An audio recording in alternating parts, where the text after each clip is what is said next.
Alors on l'a vu, le défi, c'est notamment de trouver des matériaux isolants, à la fois performants et écolos, le tout à un prix abordable.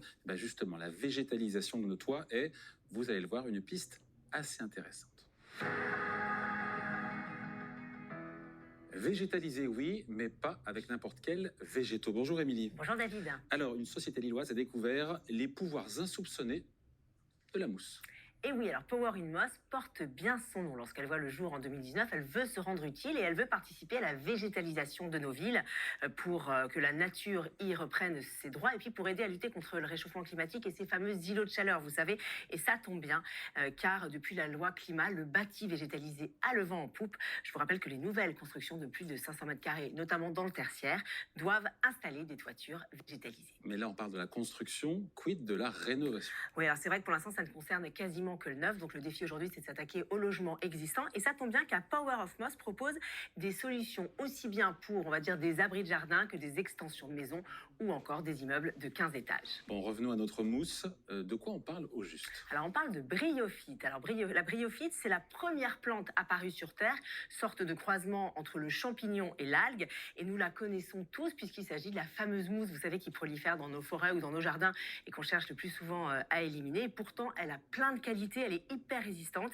Elle peut survivre des années sans une goutte d'eau. Et puis, c'est la seule plante à ne pas avoir de racines. Oui, et les racines, on le sait, c'est un gros problème pour les toitures. Exactement, et c'est ce que constate la start-up quand elle se lance. À l'époque, le secteur travaillait avec des caissettes de plantes végétalisées, caissettes qui effectivement ont des racines qui peuvent endommager la toiture et créer donc des problèmes de fuite. Et puis ces caissettes, elles sont très lourdes. Du coup, on est obligé de renforcer la charpente, ce qui a un coût. Alors pour alléger la structure, on met moins de terre, mais du coup la plante est fragilisée. Donc vous voyez, c'est vraiment un cercle vicieux. Voilà, et la mousse arrive donc à point nommé. Exactement, alors on l'a dit, elle n'a pas de racines, donc il n'y a pas de problème d'étanchéité. Elle est hyper légère, n'a pas besoin d'être plantée dans la terre, donc on n'a pas besoin de renforcer la toiture. Et puis elle est capable de résister à des sécheresses intenses et également à des pluies diluviennes. D'ailleurs, c'est une autre corde à son arc.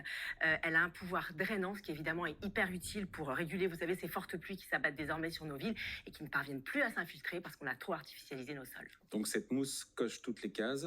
Niveau performance, ça donne quoi? Alors c'est un très bon isolant thermique. Pour résumer, on va dire qu'elle rafraîchit nos maisons l'été et elle les maintient au chaud l'hiver. Mais c'est surtout l'été que les résultats sont les plus probants. Alors ce qui est important de signaler, c'est qu'elle n'agit pas seule, cette mousse. Elle agit en complément toujours d'un isolant intérieur type laine de verre. Elle protège en fait le revêtement de la toiture pour qu'il reste à température ambiante. Résultat, eh bien, les températures sont abaissées de 8 voire même 10%. Et l'hiver?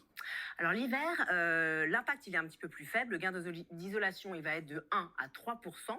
Mais c'est assez logique car finalement l'hiver, la déperdition elle va plus venir de nos fenêtres ou de nos murs, moins de la toiture. Alors vous allez me dire pourquoi pas installer cette mousse sur les façades de nos immeubles ou de nos maisons. Eh bien ça ne marcherait pas tout simplement parce que la pluie glisserait et ne pourrait pas venir irriguer la mousse. Est-ce qu'on peut tous installer de la mousse sur son toit? Alors, elle peut équiper potentiellement 75% du territoire, nous dit la start-up. Alors, ça concerne à peu près tout l'Hexagone, sauf le pourtour méditerranéen qui est vraiment trop sec. Elle s'adapte aux maisons et aux immeubles, en ville et à la campagne. Elle est compatible avec toutes les toitures, sauf quand même les toitures en ardoise et en tuiles. Sinon, l'idéal, évidemment, c'est d'avoir un toit plat, mais ça peut marcher quand même avec un toit jusqu'à 45 degrés de pente si on est orienté nord, est ou ouest. Si vous êtes orienté sud, ça sera un petit peu compliqué, mais ça pourra marcher, par exemple, si vous êtes situé en zone humide. Est-ce que c'est rapide? Est-ce que c'est facile à installer? Alors c'est plutôt facile. La société en fait elle va venir récupérer la mousse qui est cultivée en plein champ dans un rayon de 600 km. Elle va la sécher puis la mélanger à un complexe géotextile drainant. Ces rouleaux de mousse ils vont ensuite être découpés aux dimensions de votre toit pour être fixés sur votre toit avec des accroches en velcro. Voilà, c'est bien comme ça, on ne perce pas le toit. Exactement. Côté coût, est-ce que c'est cher ou pas? Alors, on l'a dit, il n'y a pas besoin de renforcement de charpente, il n'y a pas besoin de revêtement d'étanchéité et encore moins d'entretien. Votre mousse, elle est partie pour durer des décennies. C'est donc moins cher, évidemment, qu'une rénovation classique. Comptez, grosso modo, entre 85 et 110 euros le mètre carré. Petit bémol toutefois, David, ces travaux, pour l'instant, ils ne sont pas éligibles à ma prime rénov. Mais nous dit la start-up, ça ne devrait pas tarder. Il manque un petit agrément, donc d'ici quelques mois, ça devrait être bon. On n'a pas fini d'entendre parler, donc, des pouvoirs de la mousse. Oui, et cette mousse, elle commence à attirer de plus en plus de particuliers, mais aussi des grands noms, des grands constructeurs et promoteurs comme Vinci, Bouygues et tout récemment Nexity.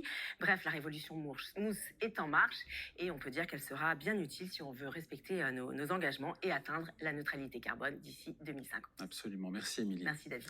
Voilà, c'est la fin de Pourvu que ça dure, l'émission qui rend l'éco-responsable, l'émission à voir ou revoir sur Public Sénat. Il y a du replay bien sûr sur